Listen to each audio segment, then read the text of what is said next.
Well, all right, Zach Ellis, welcome to the program. Hey, Jonathan, really great to be here with you.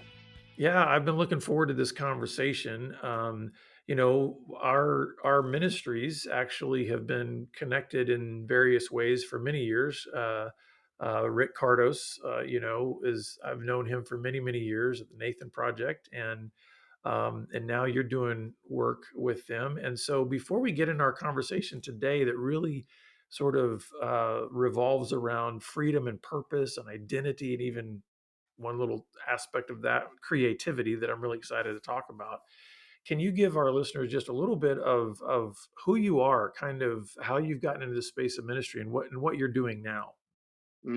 Yeah. So currently I reside in beautiful New England on the southern portion of the state of New Hampshire.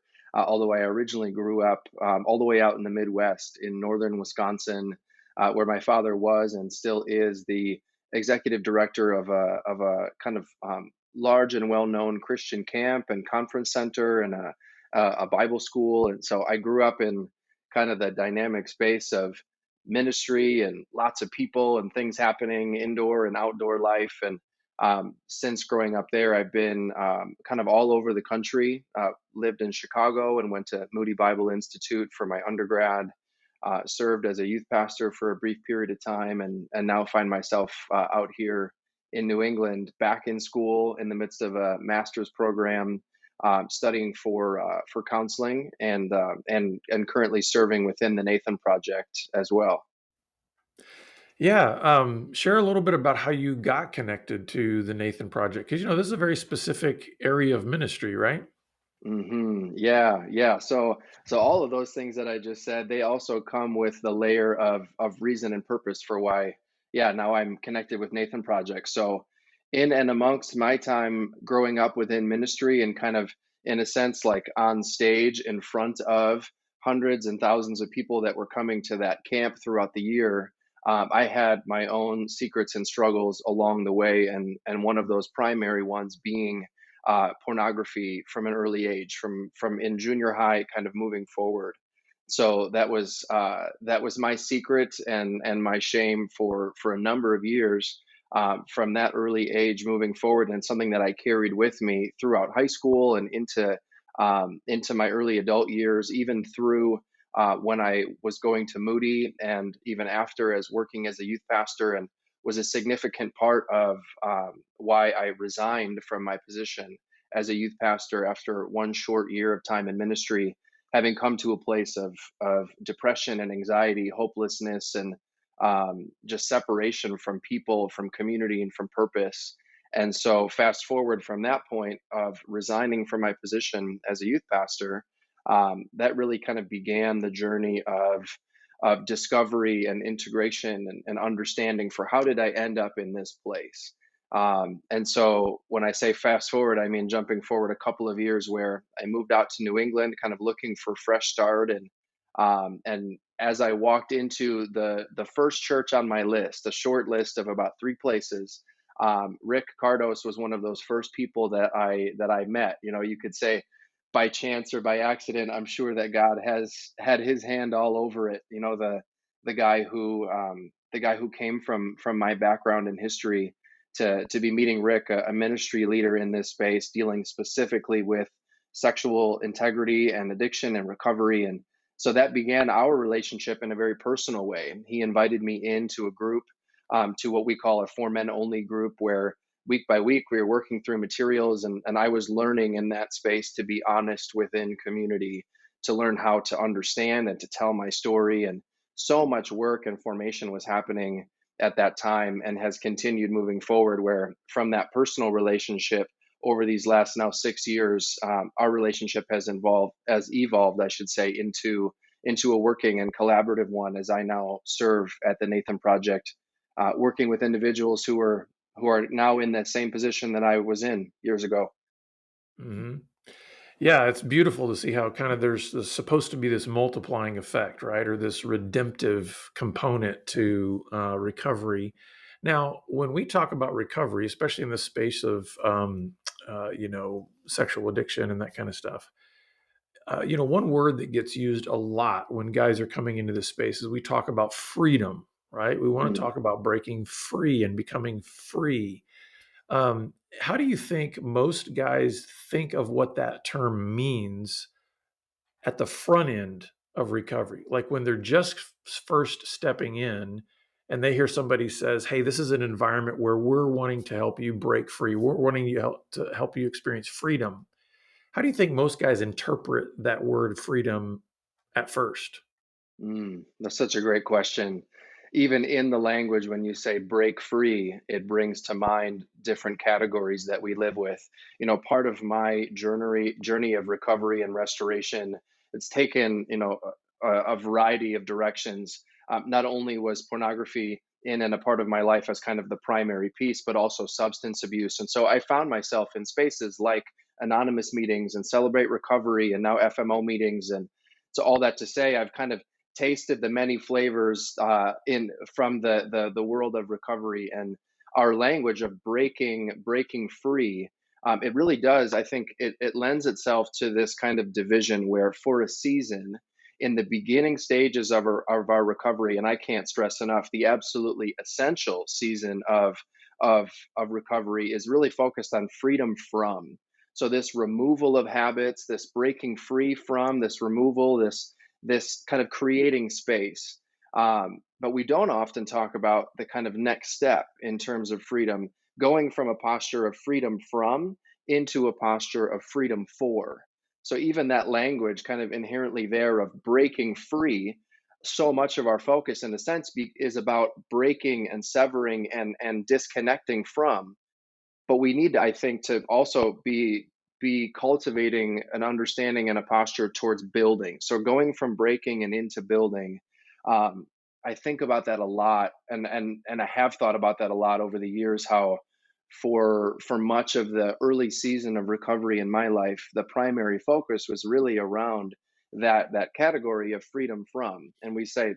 absolutely essential and necessary. There's no bypassing or skipping ahead of that step. But there also does come a point, I think, for everybody where we've thank God through grace and mercy, patience and hard work in community, we create a space on which we then begin to build and create a vision for the future ahead.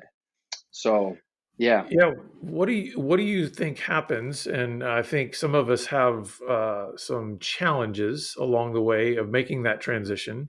What do you think happens when guys get stuck in only the freedom from thinking regarding recovery? Mm. Boy, another great question. I'm sure there's more categories, but I can think of at least a couple. Maybe for some, there's a hesitancy to do some of the difficult, uncomfortable, and vulnerable work that is kind of required and necessary in that initial season of freedom from exploring our wounds, our traumas, our misperceptions, our assumptions and expectations. All of that work entirely necessary, as messy and uncomfortable as it can be. So perhaps for some people, we remain stuck in a sense in that position because we're unable or unwilling to push into those areas first before we can even think about a future. We just want to kind of jump ahead into the good stuff. That might be one area that I see both in my own life and in many of the men that I work with, this desire to kind of skip ahead or skip past. Maybe another way of looking at it is um, we can feel the weight of responsibility, thinking that we have to be the creators of our own world, that we have to be the ones who determine the work that we might do in the future. And that can be a really overwhelming prospect to think, well, now I've done so much of this work, and in a sense I've created space mentally, physically, and emotionally to be thinking about what comes ahead. I've almost kind of reclaimed so much energy and capacity. And now the question becomes, well, what do I now do with this energy? How do I channel and purpose this? Because otherwise, it's just kind of sitting there screaming to be utilized. And in a sense, it can almost burn us up when we don't know what to give that over to. And so that also can be, I think, really a difficult position to be in.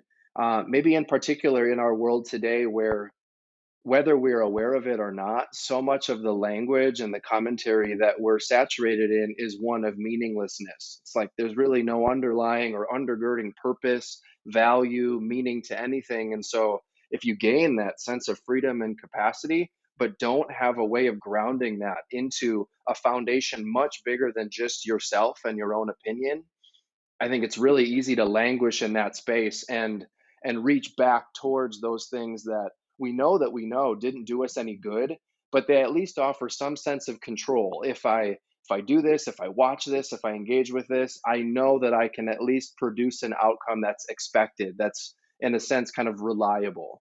Um, Yeah, yeah. as you're talking, I'm hearing you kind of sort of paint a picture and frame recovery in a way that says, the end game here is actually about purpose. It's actually about identity.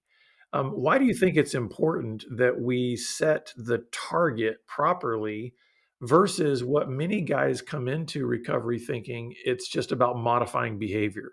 Why is it important that you have this larger vision towards purpose and identity and meaning versus just saying, hey, let's help you get off porn or stop having affairs? Hmm.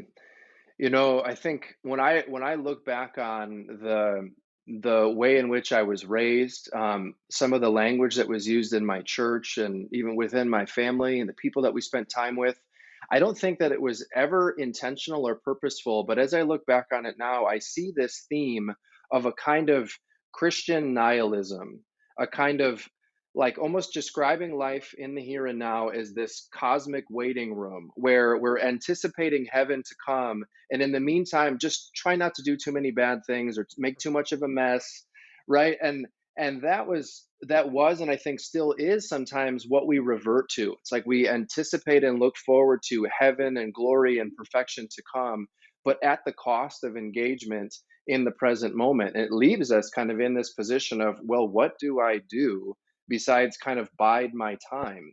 It really isn't a very compelling or activating and encouraging vision. And yet, I think that's often what we default to. So, I began to recognize that really strongly in my own life, that I had this burning desire for purpose and meaning and something to give myself over to, and yet didn't really know what that might be. And in the background, there was that narrative of, well, I'm really just kind of anticipating heaven and goodness to come on the other side of this. The two didn't mesh, but yet that's kind of those opposing worldviews that I had bouncing back and forth in my mind.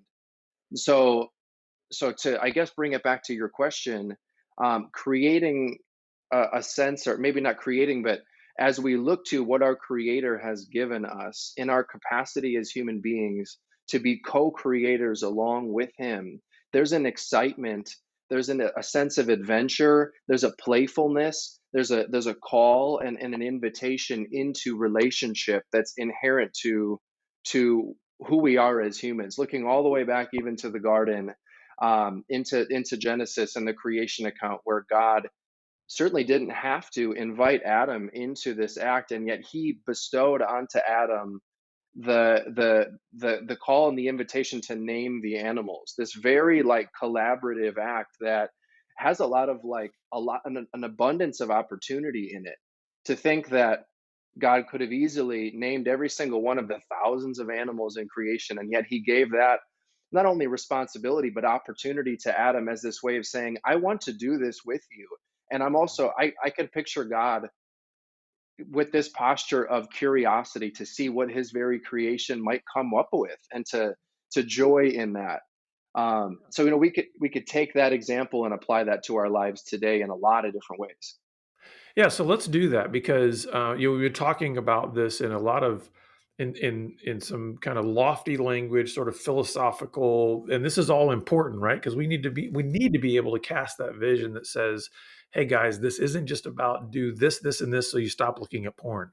You need to Mm, lift your eyes up and see something that's much grander than just that, like modifying of behavior. But hmm. as guys are doing that, or as we're inviting guys to do that, what does this start to look like practically? Maybe even share from your own story. As you said, you even in your own journey, you started realizing, hey, this can't just be about not doing these bad things, kind of that Christian nihilism type idea.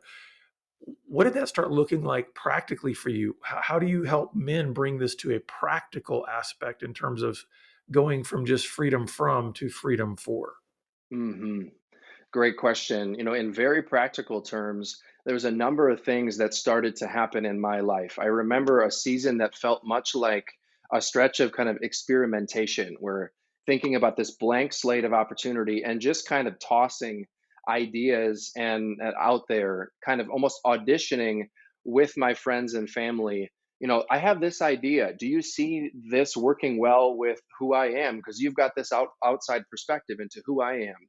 That's very kind of inherently a vulnerable act, that at least it was in my experience, where you're handing over to someone else with trust a very meaningful question to say, I have desire towards purpose and to give myself to good work and enjoyable and fun and meaningful work. What do you see in me? Because you've had insight and perspective into my life that I don't even have myself, as I'm rather close to me. You get to, so I had people that were giving me insights from the outside, family members, trusted friends, people within my church, where in very practical terms, I would ask them those questions, as simple as, what do you see uniquely in me that I can begin to develop and grow and deepen? Um, there were also, thinking again in practical terms. What were those things that came almost easily to me, that I was easy to brush off and to almost kind of devalue or undervalue, because it came almost like as something that flowed, like, oh well, that's, I had this assumption in many ways that if something was meaningful and purposeful, then it would also have to be hard or difficult, right? And so there came Or some moments. miserable, right? Or miserable, yeah, totally. Yeah, and there came some moments, by no genius of my own, but from my uncle, who is really a brilliant thinker in this way and helped me to see a number of things, and some other people as well, who were kind of helping me to pay attention to those things that I would do without being asked, without even thinking about it. It's almost like it comes so naturally to you that you are blind to it, because you just do it because you do it because you do it. And in there, I think there's that if we can learn to pay attention to that and to invite others to help us see that, that holds a lot of, there's some significant keys there to seeing the ways that God has gifted us. So an example of that for me is, I lend, even though I'm talking a lot here, typically my go-to is to be a listener, to be somebody who provides a platform for people to talk, and not just in short little bits, but like to give somebody a half an hour of space to just kind of like, and maybe even like, mentally purge what's on their mind, and then get into their ideas, their passions, to kind of create this space of receiving, so that people have an opportunity to give over, and then to process and think about potential. And it's just something I've always done ever since I was little. So much so that I didn't even think of it as something valuable. It's like, that's just what I do. And I had people begin to recognize that and say, no, no, no, no, no. This is very much a thing. This is not everybody's thing. Some people would hate to do this. And it's also a very necessary and beneficial thing to hand over to your fellow humanity within the community that you occupy. Yeah, so I'm hearing what you're saying too in terms of just the practical terms of being able to understand how to lean into that freedom for is on a very basic level trying to go on a journey of discovering what are you gifted at? What are the talents or the skills, the gifts that God has given to you just by nature of you being you? Meaning Mhm, like I think some of these things, sometimes we call it personality. We have different terms for it. I'm a firm believer. I mean, I've had three kids, and when all three of my children were in the womb, um, they had their personality mhm, from that moment. It's like all three of them are distinctly different, and they were distinctly different from, I believe, conception. And so there's this sense in which I think our Creator gifts us with these sort of what you're talking about, kind of these innate abilities or these innate things that are part of who we are. And I think what addiction does is it robs or it masks or it tampers down all of mhm, those gifts. And what I'm mm, hearing you say is, hey, recovery is an opportunity to start exploring that and understanding what that is. Now, I want you to tie that, though, to something that doesn't often get talked about enough in this whole discovery of purpose and meaning and all of that is creativity. You mentioned a little bit of it earlier about how, man, God has made us co-creators. He's made us these incredible reflections of Him. We are made in His image, and therefore there is this creative capacity that we have as human beings. What does that look like in the recovery journey, and why is it so important for people to go on a journey of exploring their creativity as part of their recovery? Mm. I think of creativity in so many ways as this kind of rebellious act, a rebellious in the most positive sense, where creativity so often comes up against this sense of production and efficiency and efficacy that we have, particularly in America, where if you're doing something, you're giving your time, talents, and treasures towards it. Like we've got to have a bottom line involved. And that's really the only way that we know that it's actually meaningful and valuable. Whereas creativity, to think about another kind of form of this, to think about recreation, like the things that we go and do for in terms of play, that word, you break that apart. Right now we're talking about recreation.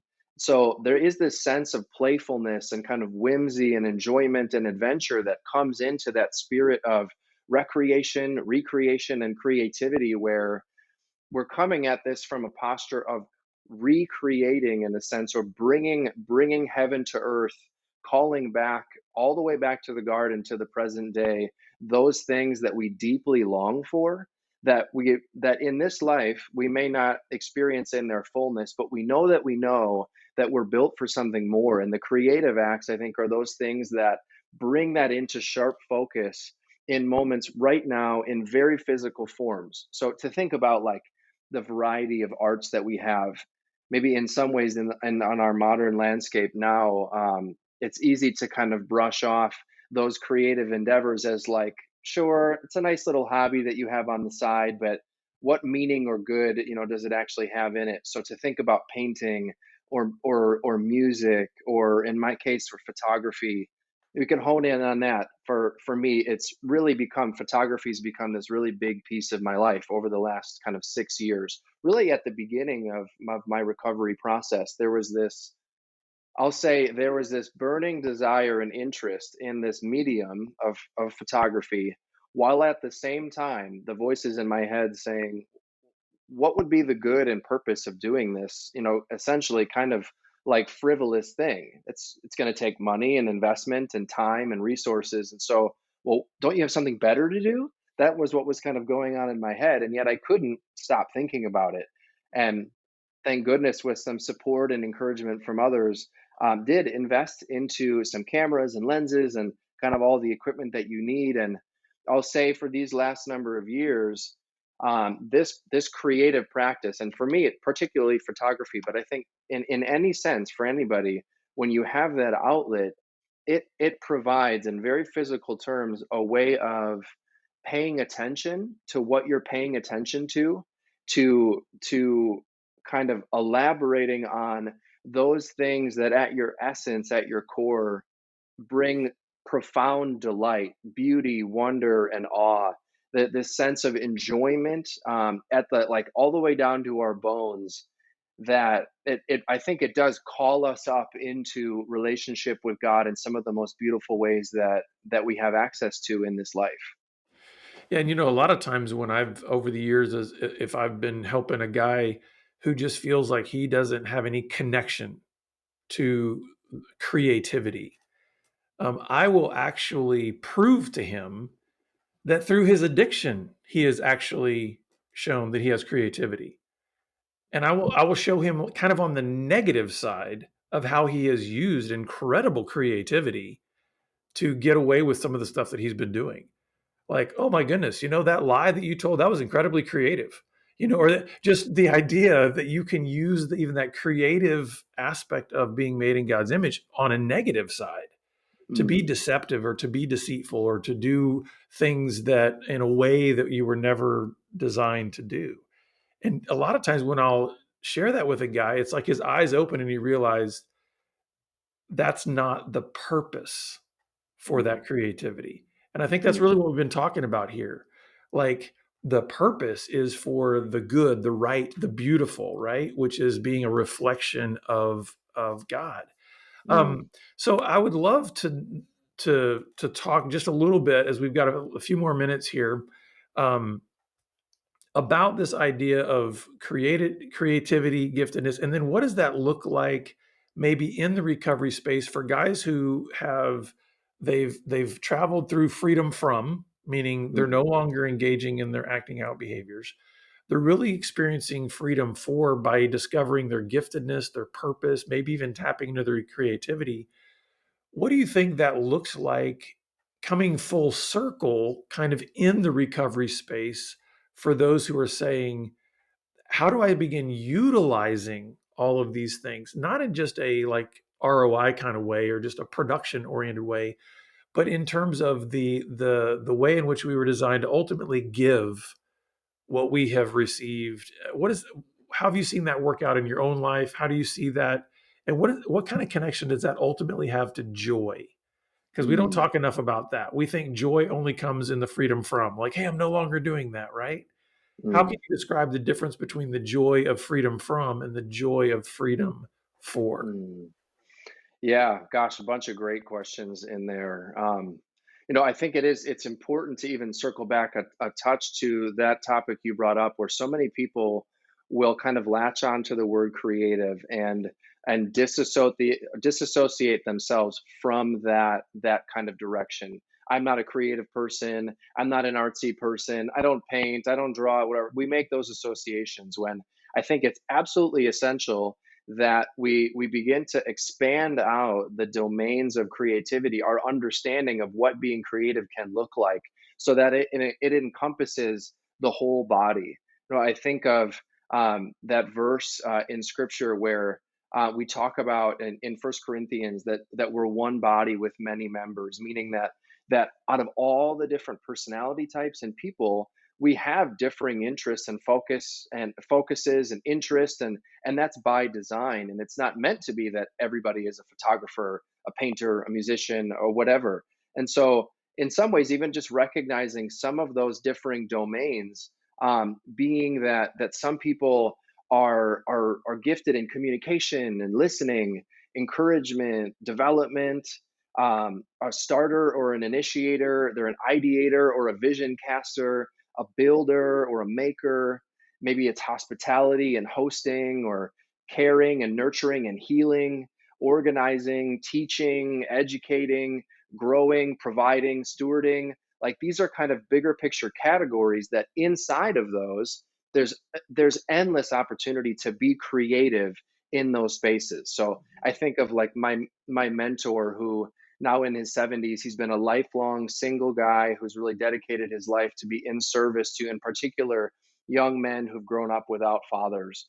And so this gentleman, Mark, who's been a mentor to me, he is so enormously gifted in the area of encouragement and hospitality. And so I think about that as an abstract and go, well, yeah, yeah, whatever. It's like, sure, you can encourage and you like to have people over or whatever. What big whoop, no big deal. In reality, in practical terms, his gifting in that impacted my life in such enormously profound ways, where in seasons of doubt and despair and disillusionment, I knew that Mark's home was a space where I could go and be offered the encouragement of somebody who would listen and just sit with me and be present without having to force anything or expect me to get over myself. And he also knew how to host in this way of creating an atmosphere of warmth with incredible food. He's a great cook, and talk about creativity just in that space alone. So I bring up that example in that it's easy just in language to kind of paint a picture of to kind of almost like suck the life out of those things that in reality hold so much more meaning and value than I think we even have language to express. Those experiences where, when I think about that the verse in Luke, when we're admonished to do unto others as we would have done for ourselves, that really is a question in some ways, to think, okay, what is it that I have so deeply and richly benefited from the relationships in my life? What were those people doing? And then to flip that around and say, well, how is it that I might bestow that gift onto another person in the ways that I'm uniquely gifted through those creative acts. And it almost like reclaims and harnesses that value and purpose. And I think we need to be intentional with that. And when we engage in that process, I think in very practical terms, we end up in this space of joy to go, gosh, very vulnerably, I recognize that I had this gift, and it's easy to undervalue it and kind of set it to the side because it's just what I do and whatever. It's not as good as this other person or this, this thing I saw on TV or whatever. And yet there are times when we just say, you know what, I'm gonna do this thing. I feel God calling me towards it, and I'm just gonna go and do it and see what happens. And the kind of relationship and reaction that comes from that, like in the example of Mark, his investment into my life literally changed the trajectory of my life path in ways that in those particular moments might have been invisible to him and to me in some sense. And yet you could feel that this is exactly what was supposed to be happening. That sense of joy in meeting somebody else in their place of need, layered on top of this is what Mark was gifted to do. It's like all of that swirled together into this joyful moment where you felt as though heaven and earth were coming together. Yeah, that's good. And I think that's the ultimate sort of process that God designed us for, is that as we are coming out of this brokenness and we are learning how to live into our design and into our gifting and all of that, that there's meant to be a fulfillment and a satisfaction in living deeply within exactly how God made us to live with the purpose that he's given to us. Mm. So Zach, as we wrap up today, just what what kind of words of hope or maybe even challenge would you give to anyone that's listening that is maybe still stuck in freedom from, and they're listening to us and they're going, man, I want to take a next step more towards freedom for. What encouragement would you give them? And then also, where can folks go to learn more about your ministry? Yeah. So I think another great question. Another example, a relational example, comes to mind. That even for me right now, as I push more into my own practice in photography and the joy and excitement and adventure that brings me, there's opportunity for connection with other people in that process. So that like even as I experience joy, it's not meant for simply me to just kind of hold onto myself. And so on a weekly basis now, one of the men in my life who I've just really grown to cherish our kind of budding friendship and relationship, a guy named Dan. We meet together once a week, and it's both for in terms of encouragement, and just what's going on in life, kind of debriefing and just kind of having a space to share, but also for us to be proactively kind of in the promotion of each other's freedom for whatever that is. And so in my case, like it meant during this past summer building a set of 48 frames and learning how to like have the glass and the matting and everything cut to put on an exhibition of my images. It was a massive undertaking, and one that I was so privileged to share, like all of the tedium and the minutia and all the like messy stuff in between with Dan week by week, to say he would check in and go, how's this going? It felt so good to have somebody aware of what I'm joyfully giving myself over to in my creative interests. And the same vice versa, where I'm being gifted in this relationship to be in pursuit of encouraging and promoting Dan as he pursues his writing music and his development. He's a coder and develops video games, and he's got all this stuff that has just been in for years kind of sat latently and is now like coming alive. I say that, like, share that example because I think for anybody who's in the midst of or even coming out of this Freedom 4 season, I think the development of vision for the Freedom 4 to come is necessarily relational. It's not something that we discover all on our own. And there's a joy in and of itself to be asking of even one person that we trust, that we appreciate, that we respect, to allow them space to speak into our life, to see for us what we might not be able to see for ourselves yet. because it is coming, because God has that vision in place. And he works in and through the body to bring clarity, to, talk in photographic terms, to bring to higher resolution what might be kind of fuzzy in the present moment. And that process is inherently relational. So I hope that's an encouragement as just one step to say, I'm going to be vulnerable, honest, and real about where I'm at and choose to share that with another person to say, I feel this energy, this capacity kind of growing in me, but I don't quite know how to channel it. What do you see in me? Just as one step that I might take to discover more of what God is bringing to my table, is bringing to me in this next step and season of life. Um, there's miraculous unfoldings uh, that take place in those spaces. That's for That's sure. great. And where can people go to learn more about the Nathan Project? So nathanproject.net, we've got, that's our website. We've got resources there, contact information, all sorts of good stuff there. And also, if there's curiosity for my photography work, you can go to zachellisphotography.com. And I have a photographic series there now that's really kind of the culmination of years photographing while thinking about this very theme, wrestling with purpose and meaning, and what might I give myself to as a way of remembering and redirecting gaze back towards God in the midst of this life that we live here and now. So those are the two places, that referenced, and there's certainly opportunity to connect individually as well. Contact information for me is available on both those places. Yeah. Well, Zach, this has been great. I think it's always an encouragement to me to hear somebody else that also wants to paint that grander vision and say, let's not stop at just trying to eliminate negative sinful behaviors, but actually let's live into and live for what we were actually designed to live into and live for. And so I just really appreciate that. So thank you for being with us and sharing all that you've shared today. Jonathan, it's been a real pleasure. Thank you. Yeah. Well, listeners, we're going to put all that information in our show notes so that you can go there and you can check out Nathan Project. You can check out Zach's photography. We exist to help you take your next best step on your journey to fullness in Christ. And so please reach out to us that we might be able to help you on your journey.